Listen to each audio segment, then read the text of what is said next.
Bien, bonjour à toutes et à tous. Merci beaucoup d'être venus. Je vais tout d'abord commencer par vous souhaiter la bienvenue évidemment dans le cadre de cette journée mondiale de lutte contre l'homophobie organisée par les associations Cigale, Contact et autres cercles. On va d'abord commencer par une courte introduction pour vous présenter un petit peu les associations qui sont à l'initiative de cet appel. On va commencer par Contact avec Françoise Bavard et ensuite autres cercles avec Monsieur Oulin et ensuite je reprendrai la parole à l'issue de l'intervention institutionnelle. Merci beaucoup. Je vous présente Françoise Bavard de l'association Contact.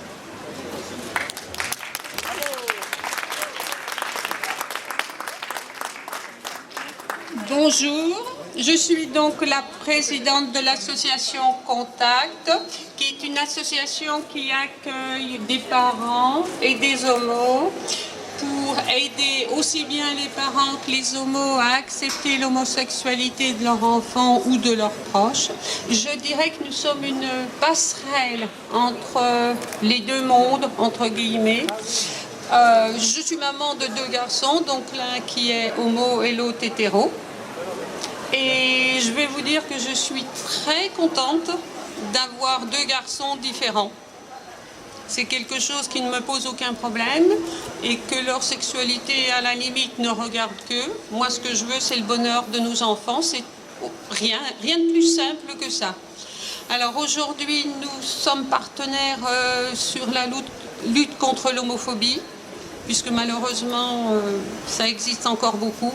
Ce qu'il faut, c'est se faire connaître, en parler. Je crois que c'est le seul moyen pour que les gens se disent « Ah, oui, pourquoi pas, qu'est-ce que ça gêne que mon fils ou ma fille soit différente sur la sexualité ?» Le reste, ça change quoi? Rien du tout, voilà. Je suis président de l'autre cercle Bourgogne-Franche-Comté, qui est une association qui lutte contre l'homophobie en milieu professionnel. Donc nous existons depuis maintenant plus d'une dizaine d'années, aussi bien au plan local qu'au plan national. On a mis en place un certain nombre d'outils pédagogiques, livres blancs, on a organisé des colloques, on est présent dans les régions. Notre thème qui est la lutte contre l'homophobie en milieu professionnel, je ne vous cache pas, est un thème extrêmement porteur dans la mesure où ces phénomènes-là existent et sont quelquefois, même j'allais dire souvent, tués au sein des entreprises. Et donc on est là, nous, à la disposition de celles et ceux qui rencontreraient des difficultés dans leur milieu professionnel, en Bourgogne, en Franche-Comté, localement. Au niveau national, notre association peut se porter partie civile dans le cadre d'un procès. C'est une association qui siège aussi auprès du défenseur des droits et je crois qu'elle a toute sa place, au même titre que toutes celles cet après-midi qui sont présentes en termes de structure, auprès de vous, pour vous aider, pour vous accompagner. Voilà, je n'en dirai pas plus parce que je sais que c'est aussi un moment festif. J'attire l'attention des élus présents parce que cette question de l'homophobie est quelque chose de très important et qui existe plus qu'on ne le croit, et particulièrement en milieu professionnel. Voilà, merci de m'avoir écouté. Merci. Avant d'intervenir plus longuement au nom de l'association Cigale que j'ai l'honneur de présider, je voudrais remercier les représentants des collectivités locales qui ont eux aussi répondu à notre appel. Ils vont prendre la parole pour quelques minutes. J'appelle maintenant Monsieur Christophe Berthier pour représenter la municipalité.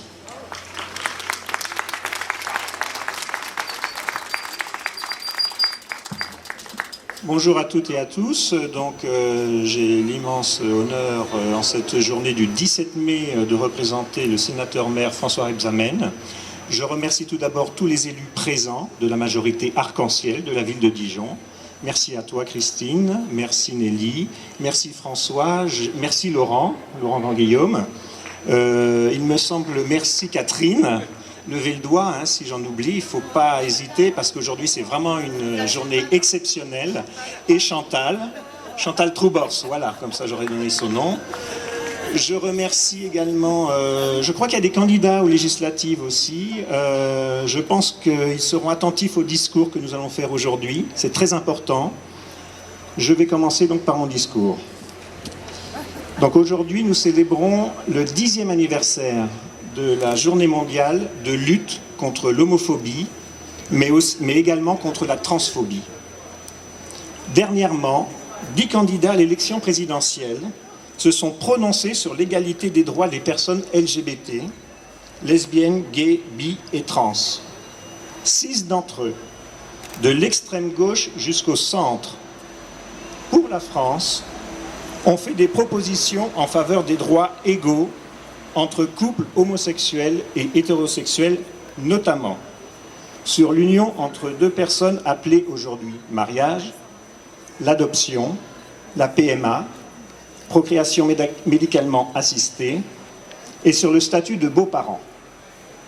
Aujourd'hui, l'élection du nouveau président, favorable à l'égalité des droits, devra obligatoirement être soutenue par la diversité des courants portant ces choix de progrès.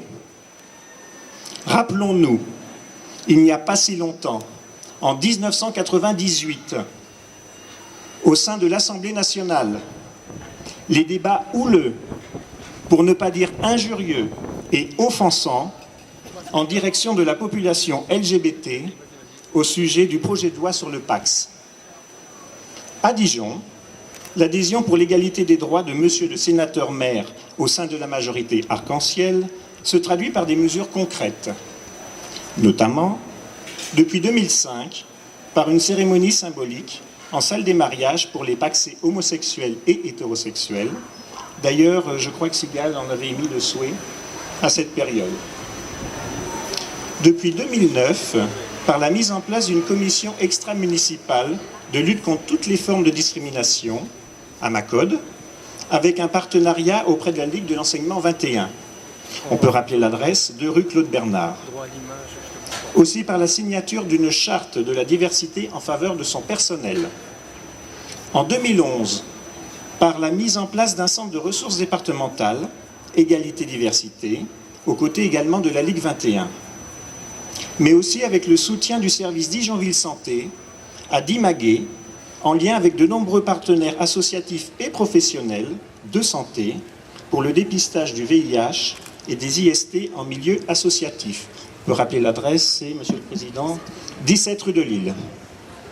Enfin, souhaitons-nous que la nouvelle mandature qui vient de démarrer apporte de réelles réponses à l'évolution des droits en faveur de l'égalité pour tous les homosexuels ou hétérosexuels, afin que chaque différence soit respectée, et si vous me le permettez, dans l'indifférence. Je vous remercie. Merci beaucoup, Christophe Berthier. J'appelle maintenant pour le conseil régional, M. Stéphane Wojnarowski.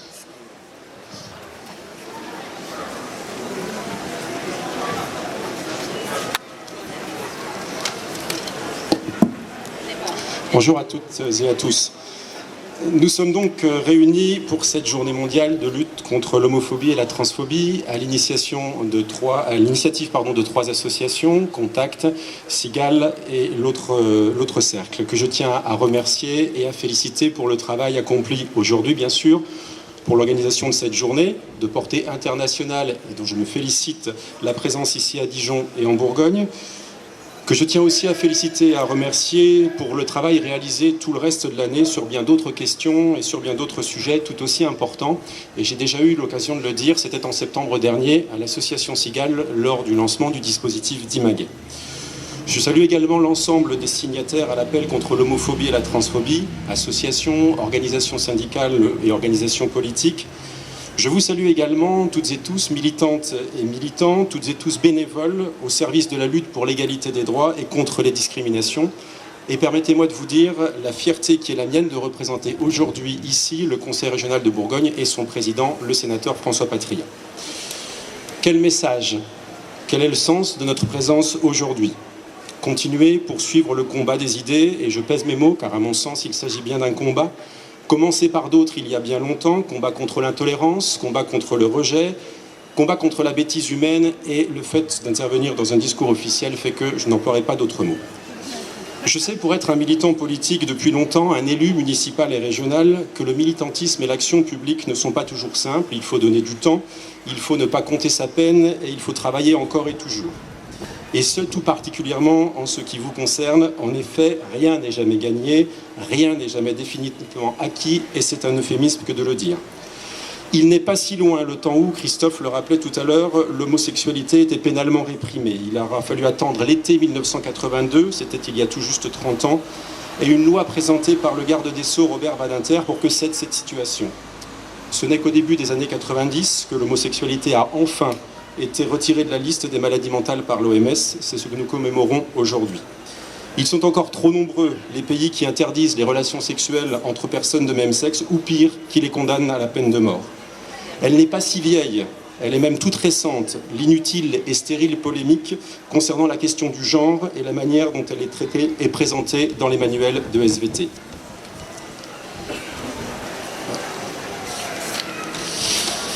Et ils sont encore trop nombreux, les dérapages des élus de la République quand il est question d'homosexualité. L'une en plein débat sur le Pacs brandissait la Bible dans l'hémicycle de l'Assemblée nationale, un comble dans une République laïque. L'autre n'a pas encore hésité à associer homosexualité et zoophilie.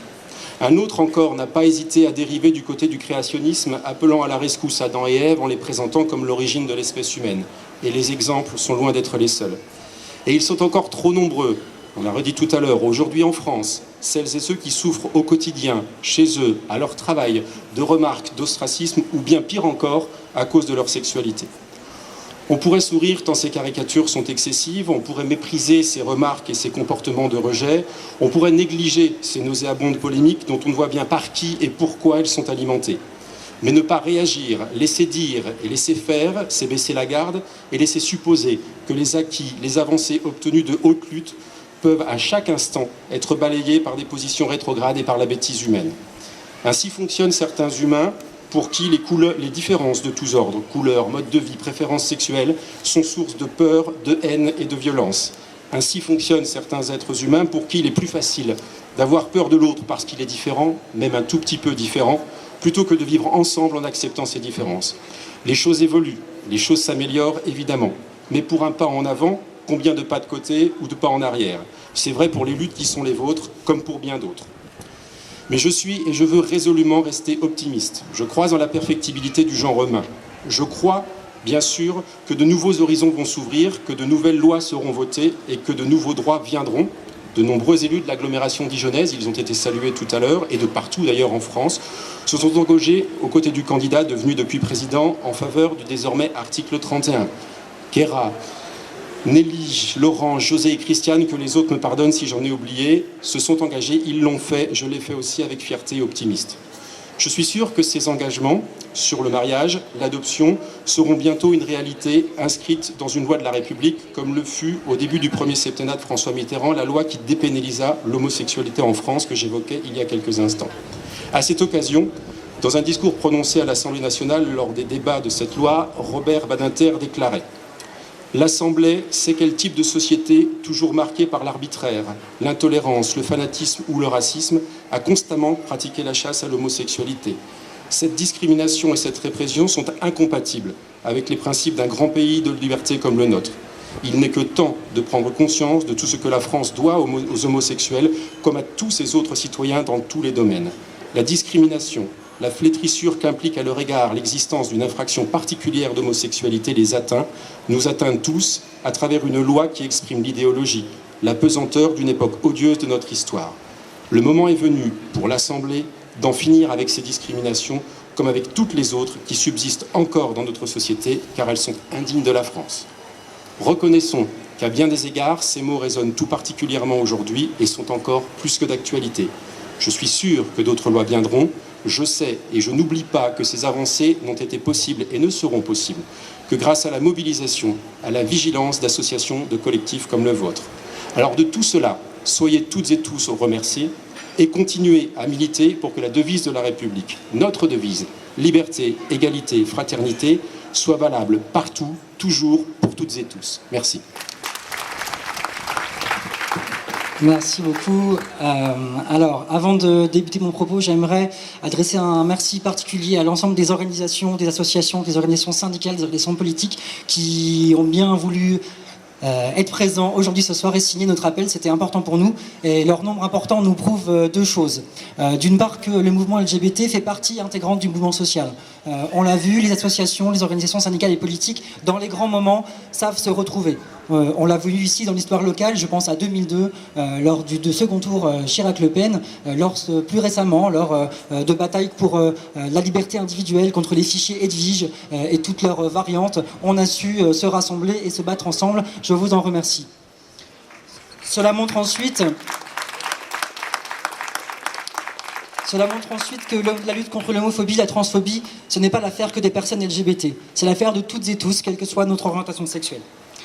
C'est en aucun cas une démarche communautariste, c'est un projet de société, une société plus ouverte, plus tolérante, où le vivre ensemble fait loi. Merci donc aux associations. Merci donc aux associations Active Santé et HES, aux organisations syndicales UNEF, FSU, Solidaire, CGT, CFDT, UNSA, aux organisations politiques, le NPA, la gauche anticapitaliste, le Front de gauche et ses composantes, le Parti communiste, le Parti de gauche, la gauche unitaire, Solidarité 21, la Fédération pour une alternative sociale et écologique, les alternatives, l'Europe Écologie Les Verts, le Parti socialiste et le Modem. J'ai oublié personne. La journée mondiale de lutte contre l'homophobie n'est pas une journée anodine. Elle vient nous rappeler la gravité de la situation pour nombre de personnes LGBT. Aujourd'hui en France, les jeunes, les lesbiennes, les gays, les bi et les trans ont 13 fois plus de risques d'attenter à leur jour que les jeunes filles ou garçons hétérosexuels. Alors que l'on recense plus de 100 000 familles homoparentales, aucune reconnaissance et aucun droit ne leur sont accordés.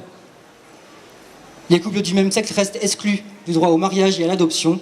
Les personnes transidentitaires sont encore aujourd'hui considérées comme des malades mentaux. Vous l'aurez compris, sur de nombreux points, l'absence d'égalité en droit relègue les personnes LGBT dans la catégorie des sous-citoyens. Cette homophobie d'État est insupportable. Elle cautionne la discrimination dont nous sommes victimes trop souvent et conforte le terreau dont celle-ci est issue. Alors, face à ce constat, à cette gangrène qu'est l'homophobie, nous proposons un remède, une solution claire et efficace. Pour nous toutes et pour nous tous, lutter contre l'homophobie et la transphobie, c'est choisir l'égalité des droits.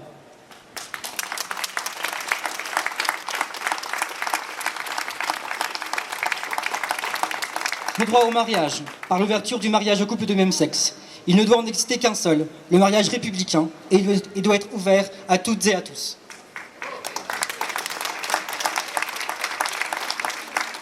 Non pas par nuptialisme, non pas par conformisme, mais parce que la loi doit pouvoir s'appliquer à tous et à toutes.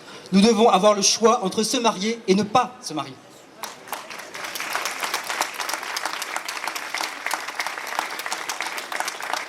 La reconnaissance des familles homoparentales et le droit à l'adoption, par la reconnaissance du parent social, par l'accès libre à la procréation médicalement assistée. N'en déplaise à M. Fillon, à la droite ou à l'extrême droite, oui, les familles parentales existent, elles doivent être reconnues et respectées.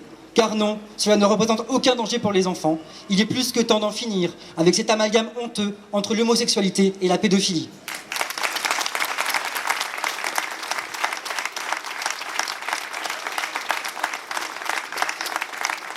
Des droits pour les personnes transidentitaires, la reconnaissance de la transphobie, le droit au changement immédiat d'état civil, quelle que soit son orientation sexuelle, quelle que soit son identité de genre.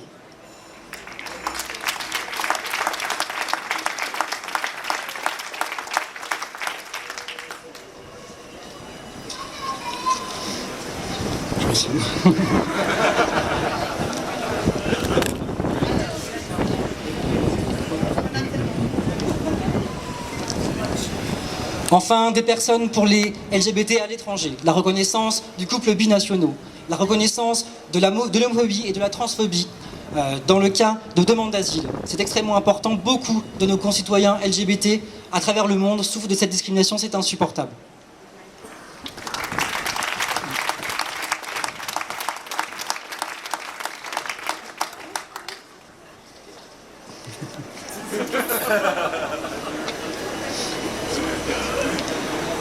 Enfin, puisque je vais en terminer par ici, je voudrais simplement vous dire, je suis très heureux de vous accueillir ici, c'est extrêmement émouvant pour moi d'être sur cette tribune et de vous parler. Quoi qu'il en soit, le mouvement associatif existe. Bien sûr, on entend ce qui a été dit pendant la campagne des présidentielles, on entend ce qui va être dit pendant celle des législatives. Sachez une chose, quelle que soit la couleur politique du gouvernement, quelle que soit la couleur politique d'une assemblée nationale, le mouvement LGBT sera présent. Il sera présent, il se battra jusqu'à satisfaction complète.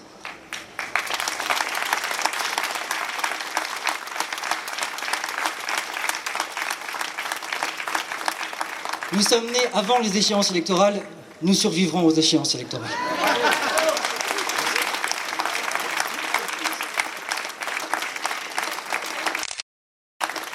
Merci à toutes et tous.